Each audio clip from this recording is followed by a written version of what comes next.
कृष्णा का शरीर चारपाई पर शिथिल सा पड़ा था। वह दर्द असहनीय था। शरीर का दाहिना भाग मानो लकवे का शिकार हो गया हो। खिड़की के शीशे से रोशनी छनकर अंदर आ रही थी। शीशा गंदा और पुराना हो चुका था। कई हफ्तों से सफाई का ना होना साफ दिख रहा था।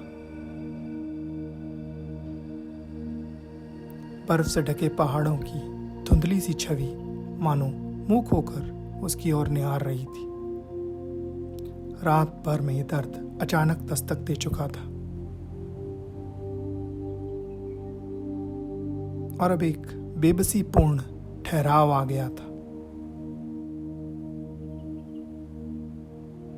सुबह गुजर चुकी थी और अब दोपहर का समय हो चला है शायद। उसने बिस्तर से उठने की कोशिश की तो पीठ में एक तीखा दर्द महसूस हुआ। फिर भी वो उठ बैठा और चारों ओर नजर दौड़ाई तो मानो सब कुछ उसी के इंतजार में था। लकड़ी की मेज व कुर्सी, एक सफेद लैंप, धूल से सनी रसोई की पट्टी, मिट्टी के घड़े पर पड़ा स्टील का ग्लास, एक स्टील की प्लेट और अन्य कुछ चीजें जिन्हें वो मुश्किल से पहचान पा रहा था। उसने सोचा क्यों ना चाय बना लूं, फिर सोचा छोड़ो। किसी भी प्रकार की गतिविधि उसे बेमानी लग रही थी, इसलिए दर्द से हार कर वो पुनः लेट गया। मस्तिष्क में उमड़ रहे विचार अपनी ऊर्जा खो चुके थे और निस्सहाय से अधर में तैर रहे थे। इस बीच वो अपनी सांसों को उठते, पड़ते या कहीं बहते देख रहा था। उसके अंतर में एक ठहराव सा था। उसका धड़ और अन्य अंग पतली चारपाई पर विश्राम कर रहे थे। भूख का एहसास बढ़ रहा था और ज्यादा दर्द के कारण उसने निष्क्रिय रहना ही ठीक समझा। धीरे धीरे सूर्य की रोशनी केसरिया रंग की हुई जा रही थी और जो तेज रोशनी उसे दिन भर चुप भी रही थी और सुखदायक भी लग रही थी, वो अब धूमिल हो चुकी थी। धूल के कण रंगीन किरणों में नृत्य कर रहे थे। वो उलझे विचार उसके दिमाग में अनायास तैर रहे थे। भूख का आभास कम हो चुका था और अंधेरे के आगमन के साथ ही शांति उभरने लगी थी। विचारों का तांता लगा था। उसका जीवन घटनापूर्ण रहा था। उसने दूर दराज विश्व में यात्रा की, अनेक संबंध बनाए, संतुष्टिपूर्ण पारिवारिक जीवन जिया, दिया व लिया।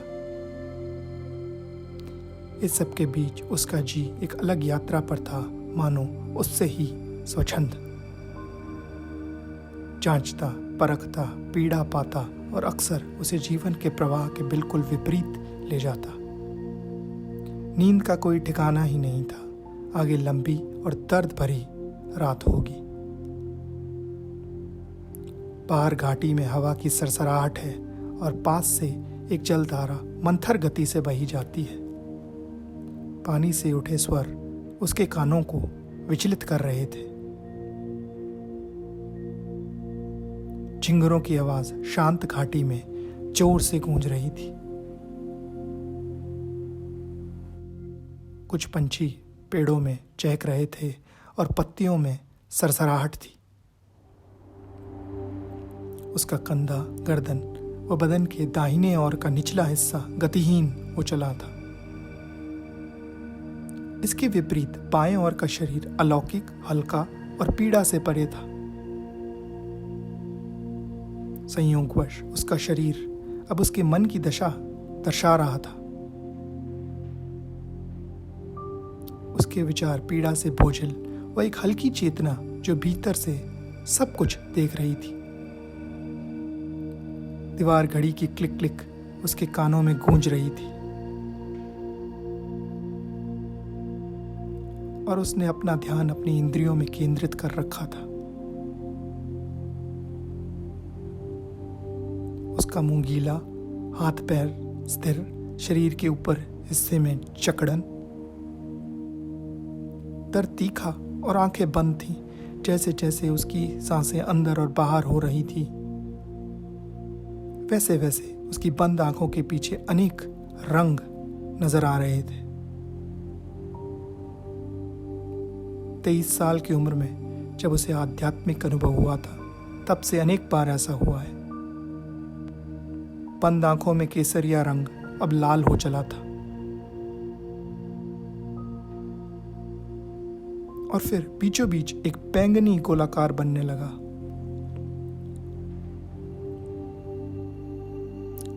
जो अंत में गहरा नीला हो गया। ये गहरा नीला रंग एक नकली स्थान था, एक आराम करने की जगह जो कि अंदर से शांत थी,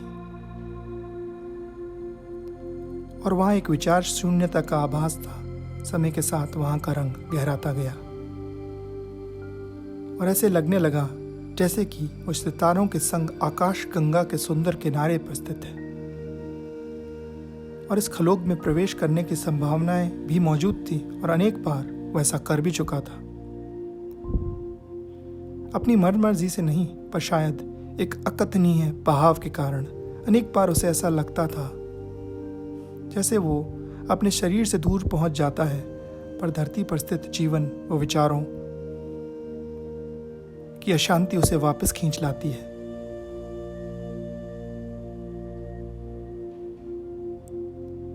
उसका दर्द बढ़ गया था। वो उठ खड़ा हुआ और एक ग्लास पानी पीने के लिए वो मटके के पास पहुंचा। मटके का ढक्कन उठाया तो अंदर अपना प्रतिबिंब देखा। बड़ी हुई दाढ़ी और लंबे बाल, ग्लास अंदर डालते ही ठंडे पानी का स्पर्श। मटके में झांकते ही एक अजीब सा एहसास जागा, मानो असल में वो पानी है, और ऊपर से एक आदमी को अपनी ओर हाथ बढ़ाते हुए देख रहा है।